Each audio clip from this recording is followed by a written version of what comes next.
Y bueno, con estas indicaciones dadas, adelante, doctor, queda en el uso de la palabra.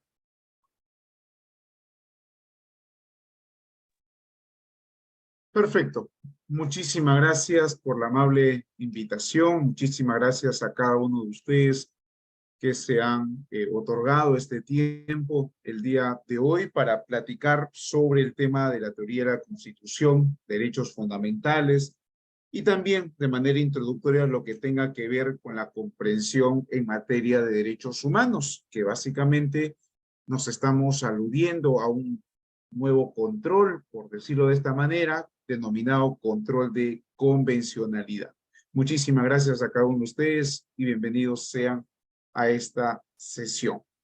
En ese marco, estimados, y correspondiéndoles con el tiempo que se van a conceder en estos minutos, hemos realizado esta presentación para que se pueda ofrecer con mayor claridad algunas ideas o puntualizaciones. Igual, de pronto, si hubiese alguna duda, consulta o ampliación o inclusive repetición sobre alguna categoría, me lo hacen saber durante o después conforme lo que se ha indicado brevemente. Bien, entonces vamos con este asunto. A ver, con el tema de la teoría de la Constitución y la interpretación, se aboca básicamente a una idea muy principal.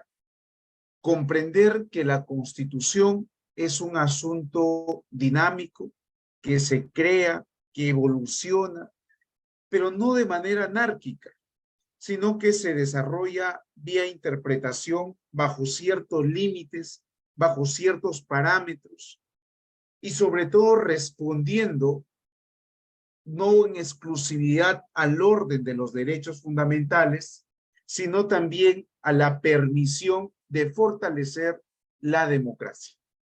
Esta es una idea principal, una idea de inicio, de arranque sobre este asunto, en tanto y en cuanto sobre esta materia de interpretación constitucional y sobre teoría de constitución, muchas veces hemos planteado algunos discursos, no todos, algunos discursos, del cual deja un sinsabor, ¿no? En el sentido, por ejemplo, una de las críticas o en todo caso señalamientos que se les hace a los constitucionalistas son, por ejemplo, el tema de ser los que poetizan el derecho, ¿no? Enervar ciertos discursos con sin efectos concretizadores, cosa que no es tan cierto, o en todo caso no es cierto, ¿no?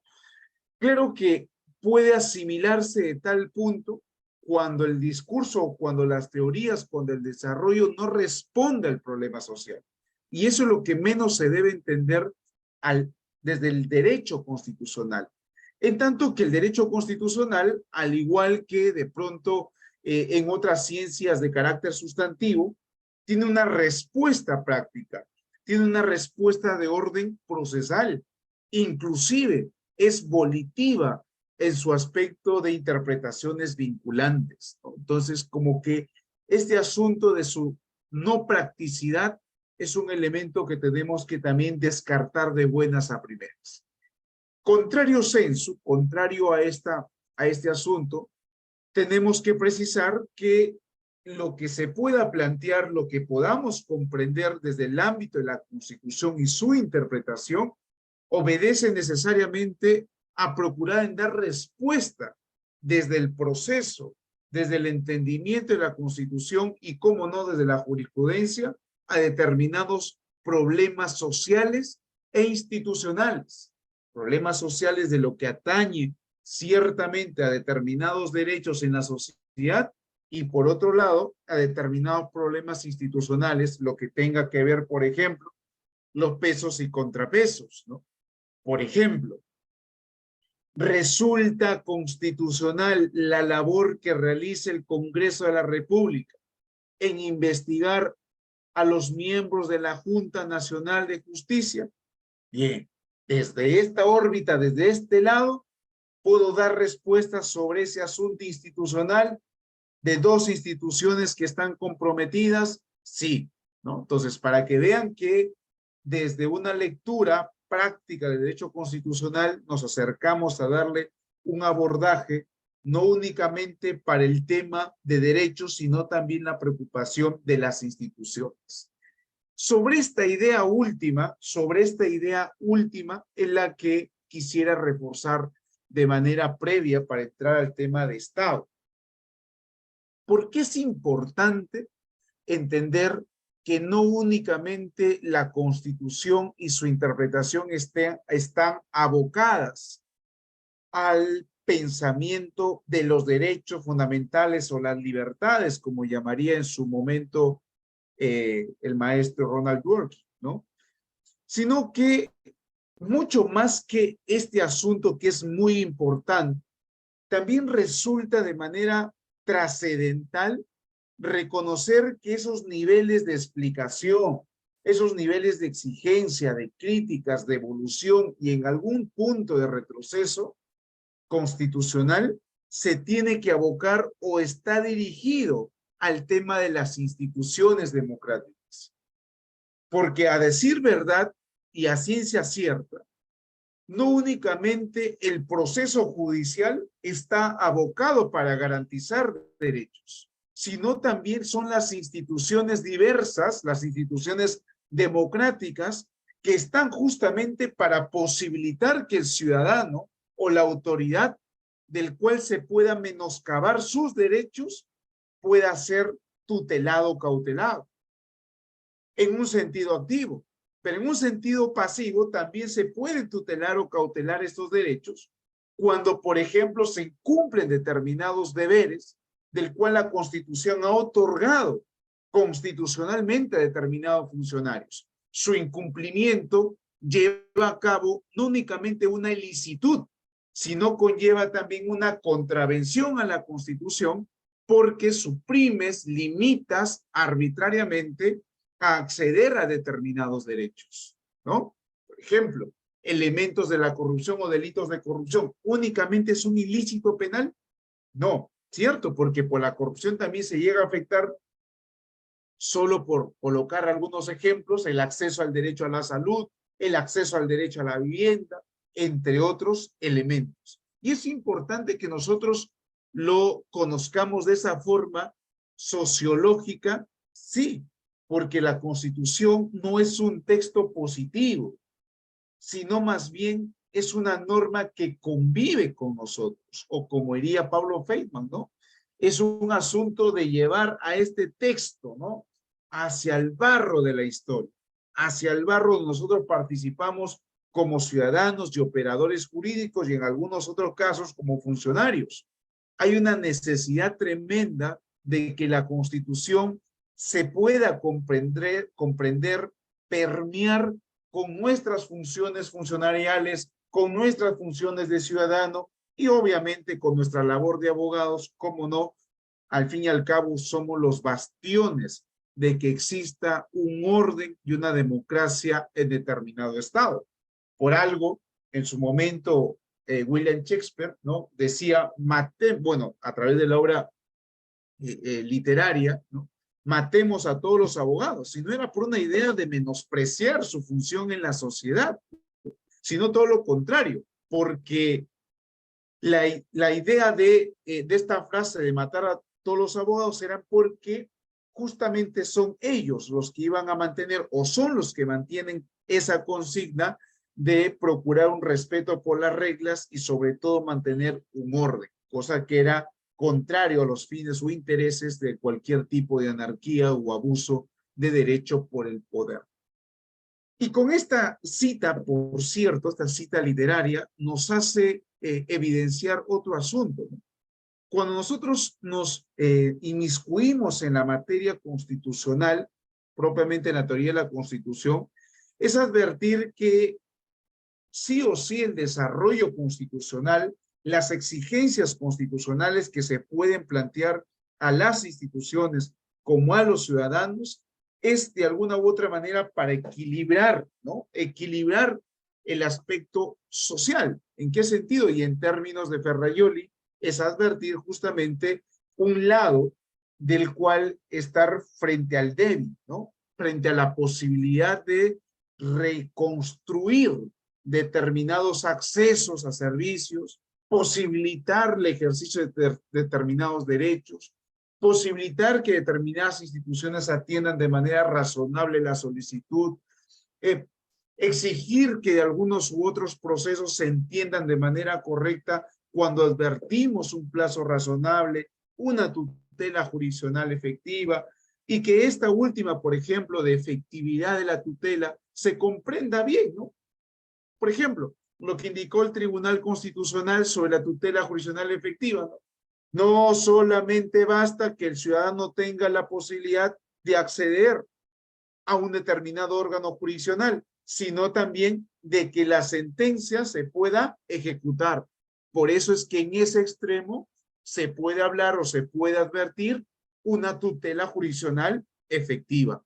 La efectividad, entonces, advertirá de que su derecho se constriñe cuando se puede ejecutar dicha sentencia o dicha decisión de autoridad. Entonces, bajo estas ideas expuestas, podemos aterrizar a modo introductorio en lo siguiente, ¿no?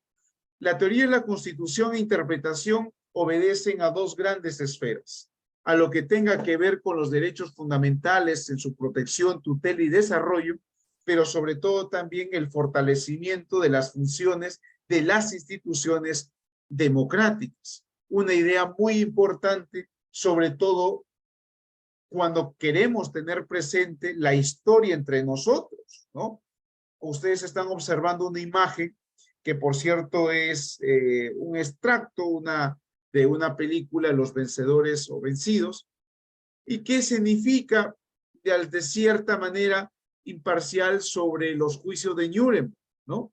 Los juicios de Nuremberg es un elemento histórico muy importante para explicar determinadas categorías o instituciones del derecho, claro que sí, pero sobre todo para comprender la importancia de que el fortalecimiento del Estado parte por sus funcionarios en comprender que los derechos necesitan no únicamente discursos, sino políticas activas en la sociedad.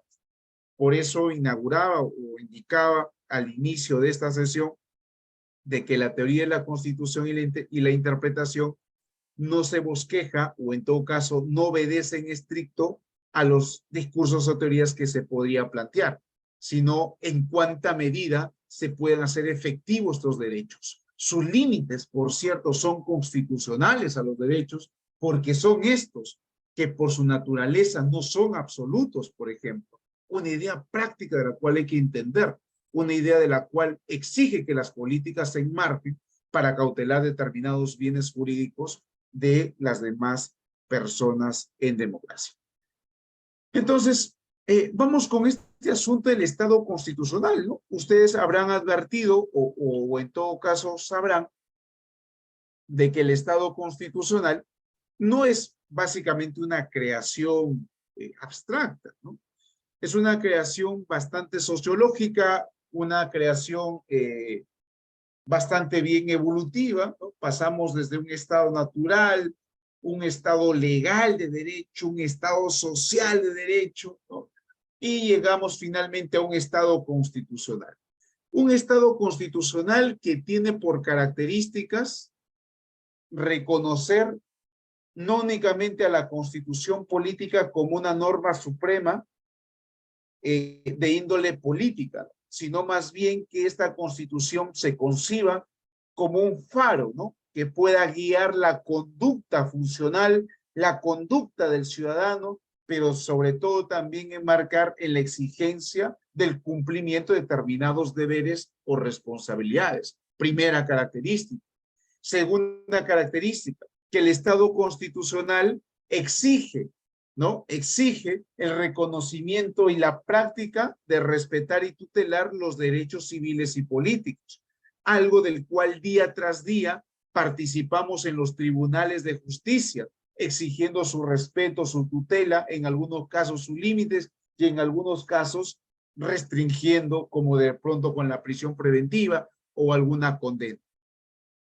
Pero también el Estado constitucional tiene una tercera característica, del cual no únicamente se aboca propiamente al desarrollo de los derechos civiles y políticos, sino también a la posibilidad, o mejor dicho, no a la posibilidad, sino a que se pueda judicializar los derechos económicos, sociales, culturales y ambientales. Ya no son DESC, ahora son DESCA, ¿no?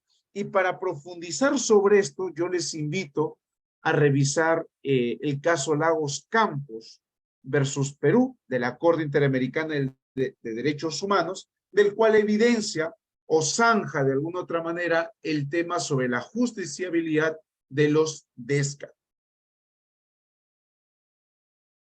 ¿Por qué les digo que de alguna u otra forma viene a zanjar, delimitar esta discusión sobre la posibilidad de judicializar los DESCA? Porque antes de esta sentencia, o antes de este caso pronunciado por la Corte, se mencionaba desde varios frontes en la doctrina que no se podía judicializar los derechos económicos sociales porque tenían una dependencia económica estatal. Es decir, que si no existía o no había la posibilidad económica del Estado, pues sencillamente no se podía concretizar o exigir su cumplimiento. Cosa que la Corte Interamericana de Derechos Humanos razonó sobre este asunto, el caso Lagos Campos versus Perú, e indicó que no es así o no es de esta naturaleza, o no debería ser de esa naturaleza. Y por eso indicó, ¿saben qué? Sí se puede, sí es posible judicializar los DESCA, el famoso litigio estratégico, ¿verdad? Pero muy aparte de las características que acabo de mencionar, ¿son las únicas? En realidad no, estimados, ¿no? Hay muchas características que evidencian que el Estado constitucional tiene al día de hoy, y es muy importante advertir sus implicancias para poderlas también identificar. Por ejemplo, la efectividad de los postulados. Ustedes comprenderán y recordarán bastante bien con la Constitución del 79, o hasta la Constitución del 79, la Constitución tenía una apariencia somera, una apariencia de índole política, de que está ahí, pero que no se puede hacer efectiva, ¿cierto? Al día de hoy esto es así, ¿no? ¿Se puede hacer efectivos sus postulados? Claro que sí. ¿A través de qué, doctores? A través de las garantías procesales constitucionales. Únicamente a través de las garantías o los procesos constitucionales, no, que por cierto son 7, sino también a través de las instituciones democráticas. Yo necesito que el derecho a elegir se concretice. ¿Qué instituciones deberían estar comprometidas en este asunto? OMPE para la planificación, para la ejecución, Jurado Nacional de Elecciones, para el tema del voto golondrino, el tema de identidad, RENIEC. Entonces, no únicamente la Constitución se aboca a una proyección querida al día de hoy, sino que también permite de que se puede ejecutar, exigir cuando se le vulnera. Se está contraviniendo una ley contra la Constitución, un proceso de inconstitucionalidad. Se está restringiendo su libertad, un habeas corpus. No se ha querido compartir la información por parte de la administración pública, un habeas data, ¿cierto? O en todo caso hay un acto administrativo de resolución de gerencia, ¿no? De un gobierno regional para que se cumpla con determinado acto administrativo. No sé qué, una acción de cumplimiento, ¿cierto? Entonces hay esa posibilidad y es una evidencia, una característica del Estado constitucional.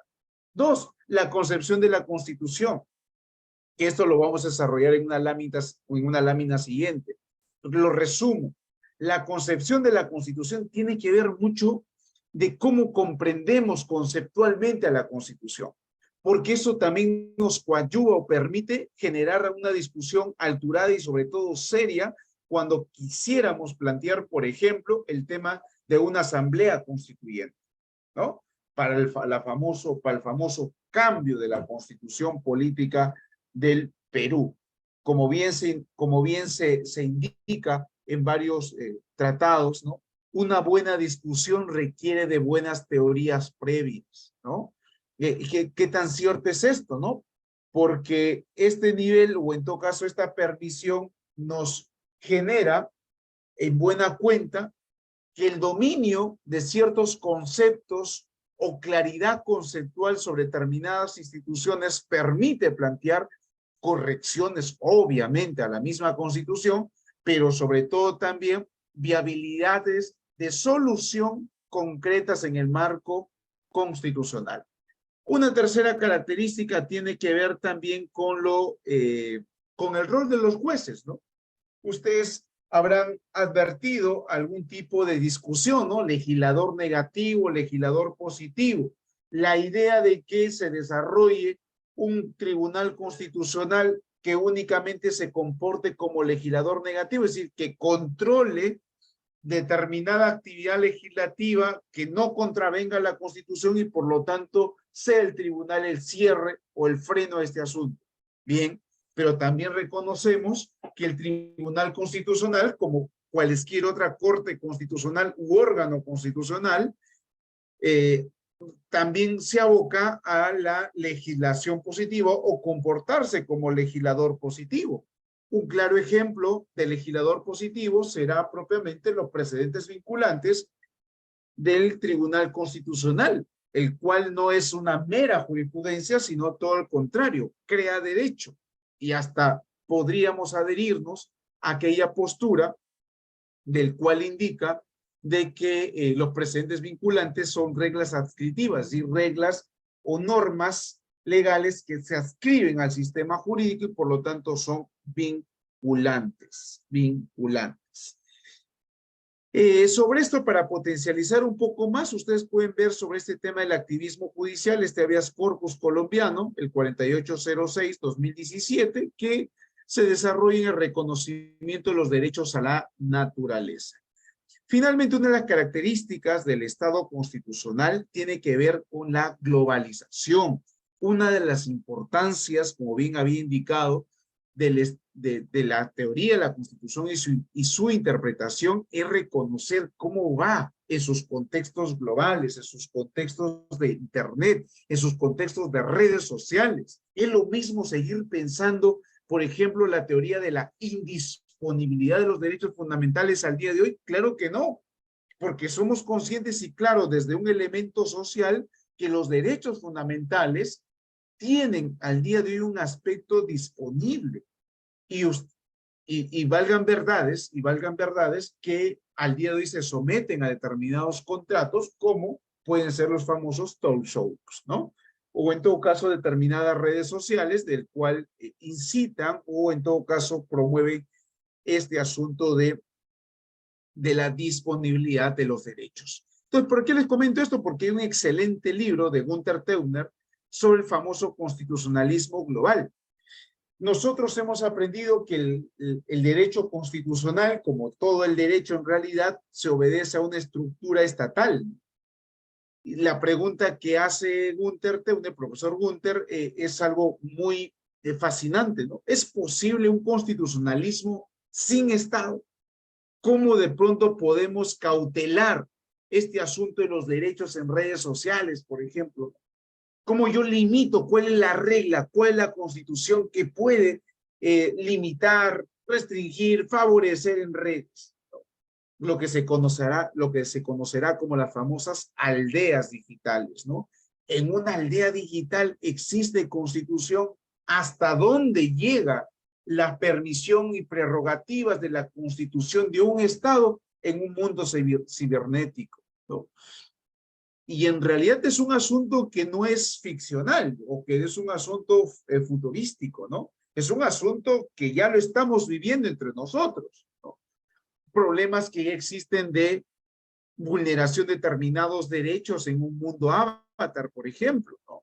Y otros ejemplos del cual ya hace repensar este asunto y enhorabuena para que podamos plantear exigencias a nuestro propio tipo de Estado. Entonces, este asunto, este acápite de la teoría de la Constitución, decaería propiamente en comprender la Constitución. Como bien habíamos indicado, o bien conoceremos la mayoría, de que la Constitución es una norma suprema, sí, es una norma suprema, Pero quedarnos únicamente con este concepto de la norma suprema es como quedarnos con el concepto de derecho al decir que es un conjunto de normas, ¿no? Entonces, la Constitución es más que una norma suprema, es una norma dispositiva porque se permite sus postulados, sus disposiciones hacer efectivo. Y como bien habíamos indicado, se puede hacer efectivo a través de los procesos constitucionales y también de las instituciones democráticas. Pero también la Constitución es un asunto de norma dinámica. ¿Por qué? Es una norma dinámica porque la Constitución no únicamente tiene obediencia al texto puesto, a su claridad de la misma, ¿verdad? Sino que su interpretación se aboca a su nivel interpretativo. Por eso es que nuestra sesión del día de hoy está muy relacionado con la interpretación.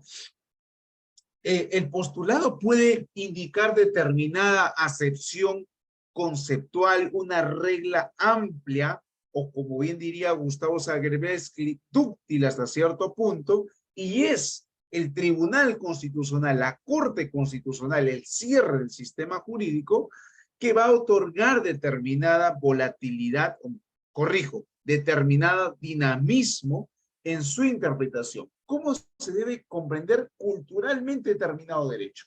Algo muy dinámico para colocar como ejemplo de la Constitución, la creación de los derechos fundamentales. ¿Lo permite la Constitución, estimados? Claro que sí, artículo 3, ¿no? ¿Por qué? Porque tenemos un sistema apertus, ¿cierto? No es un sistema clausus, un sistema de nomenclatura detallada y cerrada, sino es abierta, que se posibilita la creación o el fundamento constitucional de otros derechos en el marco de la Constitución, como también el marco de los tratados interamericanos o los tratados en materia de derechos humanos. ¿Hay diferencias en materia de los derechos de la cual comprende nuestra Constitución? Claro que sí, ¿no? Tenemos derechos fundamentales, ¿cierto? Que están abocados propiamente a lo cual nosotros conocemos como esta posibilidad de la justiciabilidad, ¿no? Y del cual nosotros pues disfrutamos, y digo disfrutamos porque tenemos un sistema apertus del cual se puede plantear en determinados órganos constitucionales o exigir en determinados procesos de especialidad velar y garantizar por determinados derechos, ¿no? Sistema apertus. Pero hay el otro lado que también se le conoce los derechos constitucionales, que son justamente un tema cerrado, ¿no? La posibilidad de justiciabilizar, sí, pero solamente a esa lista. Un claro ejemplo de esto será la Constitución española, ¿no?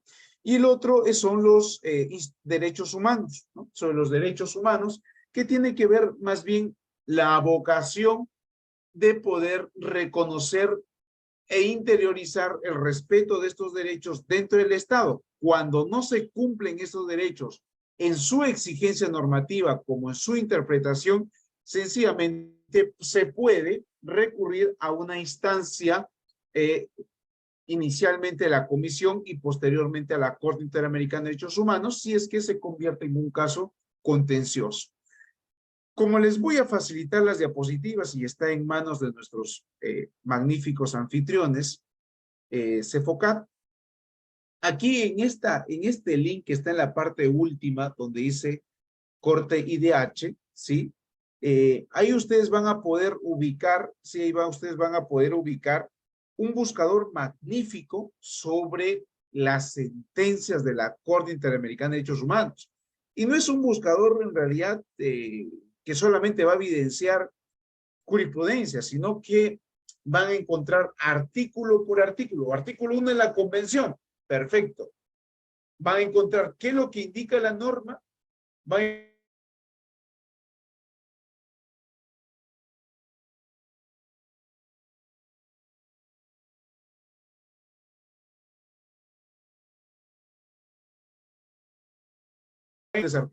qué interesante, ¿no? Porque a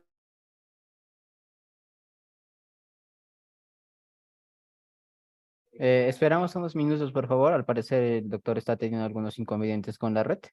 Ya en unos momentos se va a volver a conectar.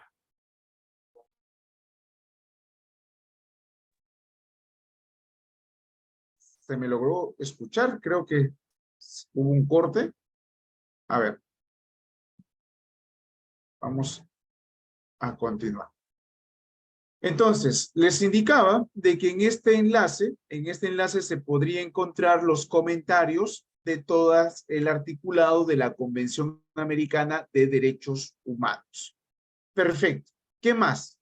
Sobre la interpretación de los derechos fundamentales. Hay una gran diferencia sobre la interpretación legal propiamente, claro que sí. La interpretación legal tiene un aspecto del cual se va a desarrollar, o se va a ejercer conforme a determinadas estructuras o conforme a determinada especialidad. Si es tema penal, pues se verá justamente bajo su estructura del supuesto de hecho, del verbo rector, la consecuencia jurídica, ¿no? Y así por cada especialidad tiene una interpretación. ¿Existe alguna diferencia propiamente en el marco de lo que tenga que ver para el desarrollo de la interpretación constitucional? Claro que sí, ¿no? Miren ustedes, el texto, la disposición, el artículo de la Constitución se le conoce como disposición normativa, ¿cierto? Disposición normativa. El texto opuesto, el texto tal cual está, esa es la disposición normativa. ¿Dónde interviene o dónde se desarrolla la interpretación constitucional? Cuando yo genero ese proceso cognitivo sobre esa disposición y extraigo determinada norma, determinada interpretación. Esta norma es la que se va a llevar a cabo en un juicio constitucional. Pero doctor, ¿yo puedo sencillamente interpretar de manera, pues, sin límite alguno, de manera anárquica? No. Esta interpretación constitucional obedece o está enmarcado dentro de un parámetro constitucional. Quiere decir que hay determinado cuerpo normativo que te va a alertar, que te va, digamos, a hacer un parámetro, ¿sí? Interpretativo, un límite en tu interpretación. En otras palabras, yo interpreto determinado artículo de la Constitución, por ejemplo, sobre la vacancia presidencial. ¿Qué elementos tengo que yo tener presente desde una lectura constitucional para interpretar esa facultad que tiene el Congreso? Ah, muy bien, esto. Con estos elementos del bloque constitucional podré interpretar dicha disposición para extraer una determinada norma. Esto se denomina interpretación constitucional. Generar un proceso cognitivo advirtiendo este parámetro constitucional o este bloque de constitucionalidad.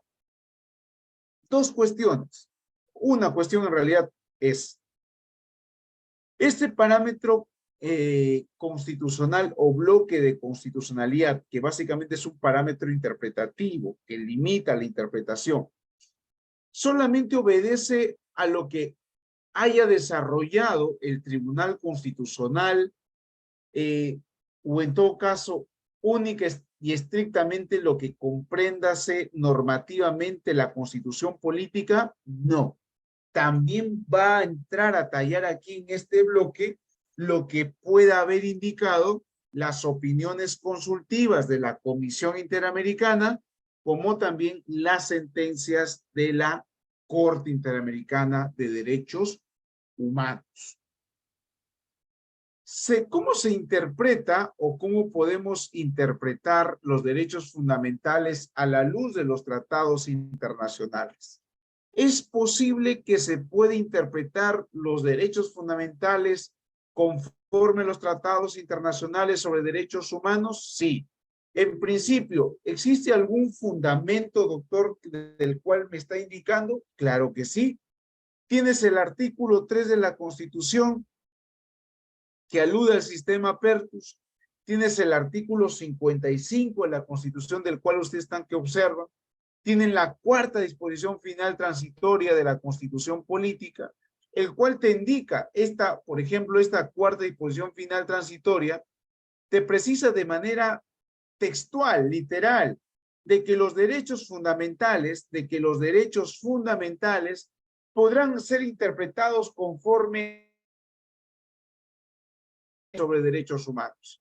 Pero no únicamente ahí, sino también a razón del ejercicio hermenéutico que se pueda realizar sobre los tratados relativos a determinados derechos que comprende al Estado. Entonces, ¿se pueden crear derechos fundamentales siguiendo la línea jurisprudencial de la Corte Interamericana de Derechos Humanos? Sí.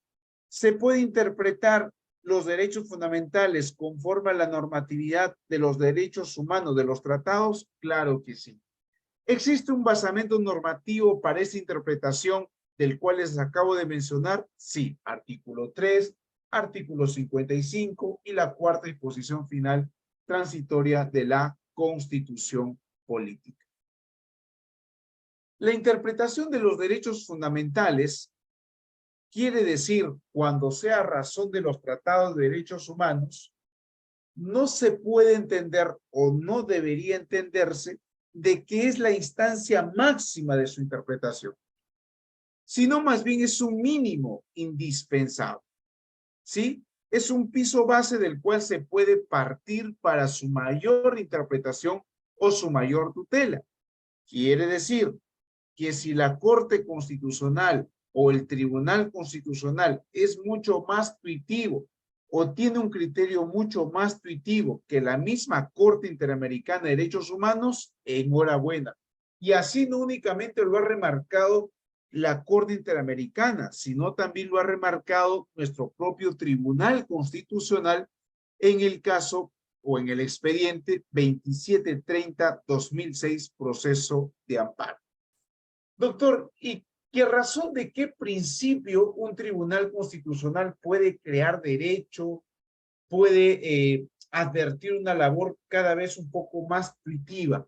Pues bien, el principio que todos conocemos, el famoso principio pro hominem, y que por cierto, estimados, este principio pro hominem no únicamente es la comprensión de cuánto le favorece al ser humano, ¿sí?, sino que esta interpretación también obedece y exige las obligaciones estaduales o las obligaciones de Estado en garantizar de manera idónea los derechos y el servicio de las instituciones democráticas en un determinado Estado.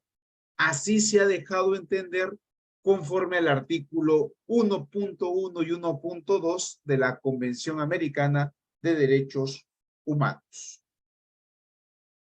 En ese sentido, como bien les había precisado, el objetivo y fin de una convención americana a razón de la interpretación de los derechos fundamentales, teniendo presente que la Constitución se tiene que desarrollar con determinados cánones, no únicamente en el marco de los derechos fundamentales, sino también en el respeto de las instituciones, exige por parte de la Convención Americana, sobre todo el artículo 1, el respeto a los derechos y libertades, perfecto, pero también garantizar ese ejercicio libre de esos derechos.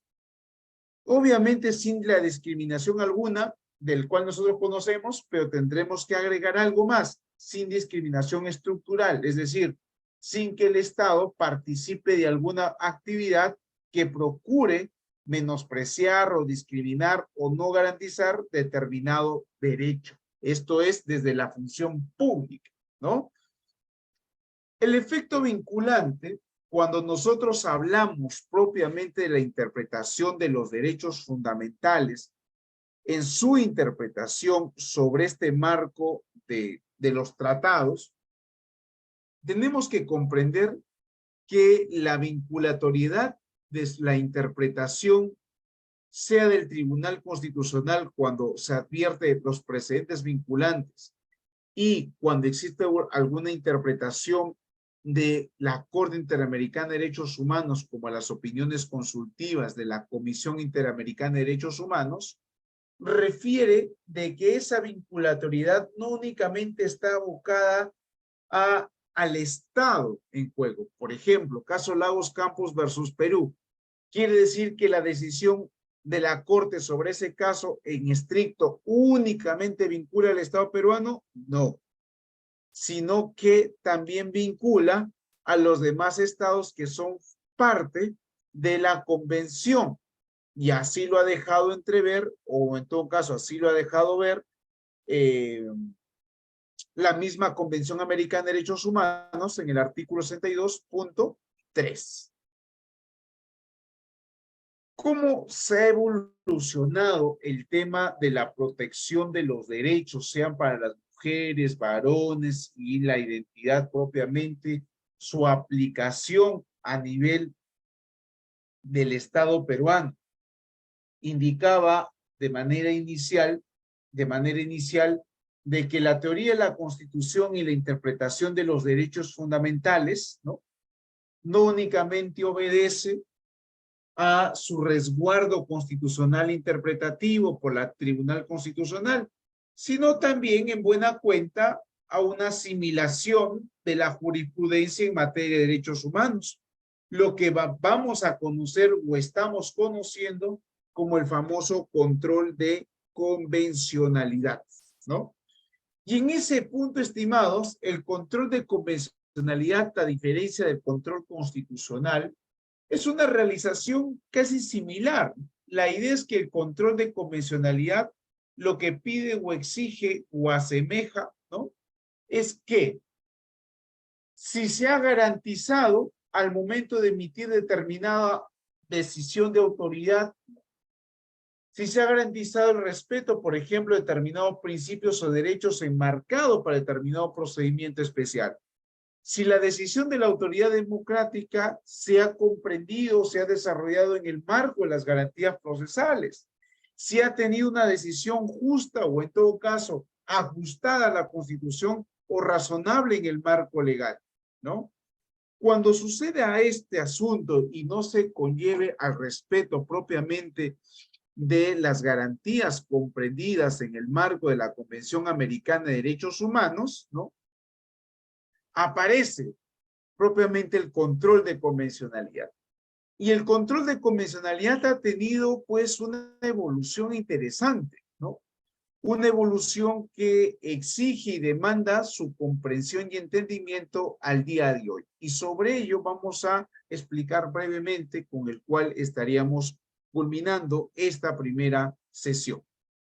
Miren ustedes, la primera evolución que tenemos sobre el control de convencionalidad tiene que ver con el origen o en todo caso el elemento primario del cual da la estocada de inicio de desarrollo, ¿no?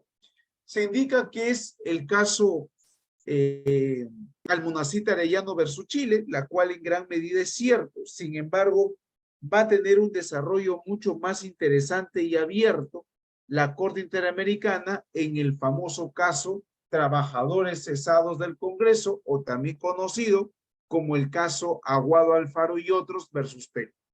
El primer caso en el cual la Corte Interamericana de Derechos Humanos dirá: se podrá ejercer el control de convencionalidad siempre y cuando si los instrumentos procesales constitucionales lo permitan. ¿El caso peruano lo permite? Claro que sí, lo permite a razón del artículo 3, 55 y la cuarta disposición final transitoria de la Constitución que hemos mencionado anteriormente. Es más, la nueva legislación procesal constitucional, en su título preliminar, si no me equivoco es el cuarto o el quinto, alude, ¿no?, al tema reconocimiento de este asunto del control de convencionalidad. Tenemos una segunda evolución. En el caso Cabrera García y Montiel Flores versus México, la Corte Interamericana de Derechos Humanos afirmó lo siguiente: que solamente este tipo de control va a estar abocado y desarrollado por los jueces en todos sus niveles. Eso fue la regla que planteó la Corte Interamericana para el 2010. Para el 2010. Sin embargo, esta regla se llega a modificar con el caso Hellman versus Uruguay. Porque aquí la Corte Interamericana dirá: no, El control de convencionalidad no únicamente es del Poder Judicial, sino de toda autoridad pública. Por lo tanto, toda autoridad pública tiene como consigna interamericana en garantizar estos derechos a nivel del Estado interno. Y es así como el caso Hellman versus Uruguay al día de hoy resulta muy importante para su discusión, sobre todo en sede administrativa. Si aplicando control de convencionalidad, por ejemplo, se puede, hasta cierto punto, hacer un apartamiento, ¿no? Hacer un apartamiento del precedente vinculante constitucional, por ejemplo. ¿Se podrá? Entre una de estas preguntas y otras que ha generado un debate bien interesante, porque esta regla es la que se mantiene vigente. El control de convencionalidad es una obligación de toda autoridad pública, sin excepción alguna. Es decir, deja fuera la regla 2 de que únicamente tenga que ser aplicada por los jueces. En la evolución cuarta, la Corte Interamericana de Derechos Humanos, en el caso Gudiel Álvarez y otros, versus Guatemala, precisó que no únicamente el análisis de la protección de los derechos en cada estado interno se tenga que obedecer o en todo caso estar constreñida, dependiente de la Convención Americana de Derechos Humanos, sino también a razón de otros tratados de derechos humanos, como cuáles, por ejemplo, la Convención de Belén do Pará, el Protocolo de Palermo, y otros tratados que nosotros bien conocemos por cada especialidad.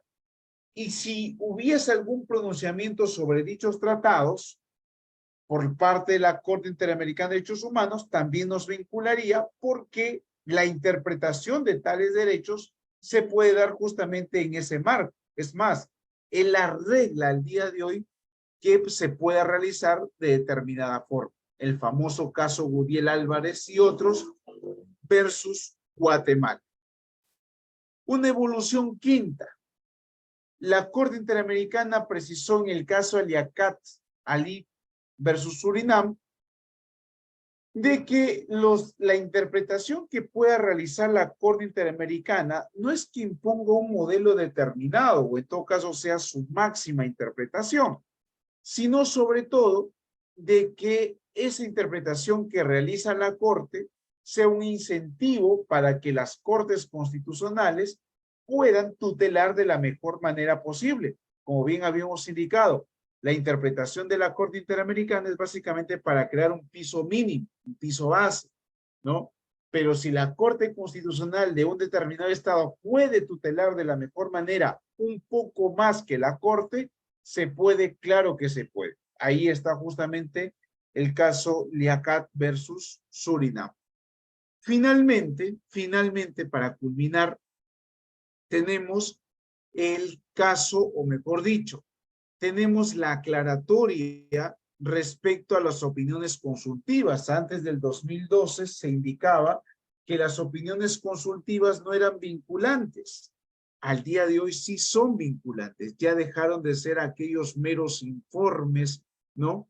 Para que se puedan dar opiniones sobre determinado conflicto, sino al día de hoy, por ejemplo, la opinión consultiva 2114 evidencia de que estas opiniones consultivas emitidas por la Comisión Interamericana llegan a ser vinculantes para los estados. Hasta aquí, les agradezco muchísimo por su amable atención. Si hubiera alguna pregunta o en todo caso comentario, yo quedo atento de ustedes. Muchas gracias. Recordar a cada uno de nuestros participantes que también tienen la opción levantar mano para poder habilitar ese micrófono y puedan realizar su pregunta.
Acá el doctor Robin nos dice, buenas noches, ¿nos puede explicar un poco del caso Polay Campos?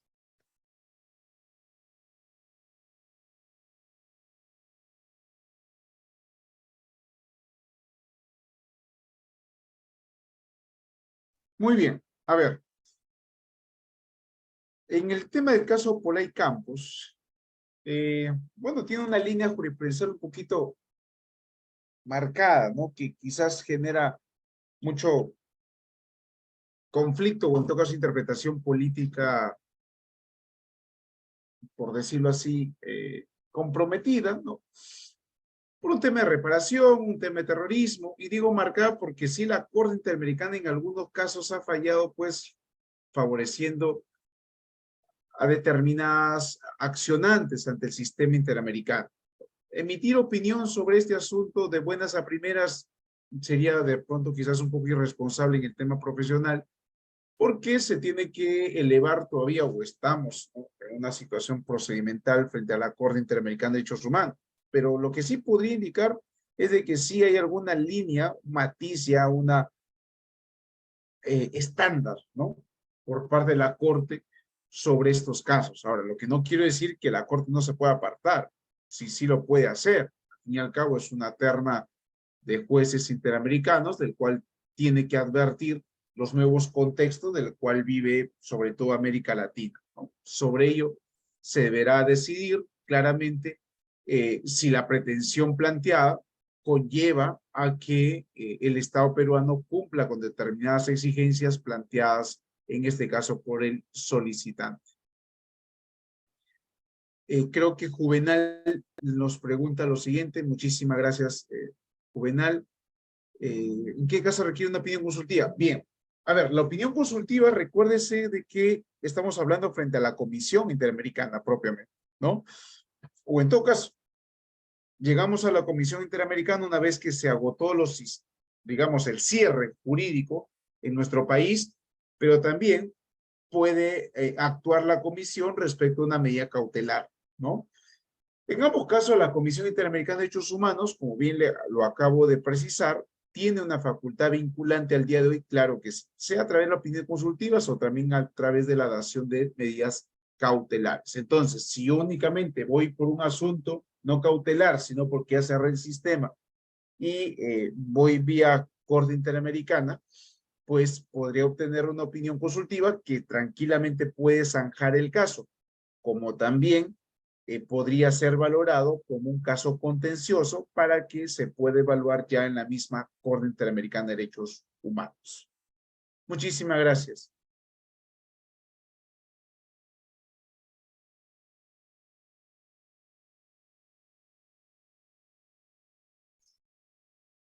Bueno, doctor, al parecer ya no tenemos más preguntas por parte de los participantes. Entonces, bueno, pues estaríamos dando por concluida la sesión del día de hoy, sin antes agradecerle por su presencia y la disertación del presente tema, esperando pues que la clase haya sido del agrado de todos nuestros participantes. Muchas gracias, doctor. Muy buenas noches. Muchísimas gracias a cada uno de ustedes y como siempre, pedir al arquitecto del universo que les cuide a cada uno de vosotros. Hasta luego. Muchas gracias.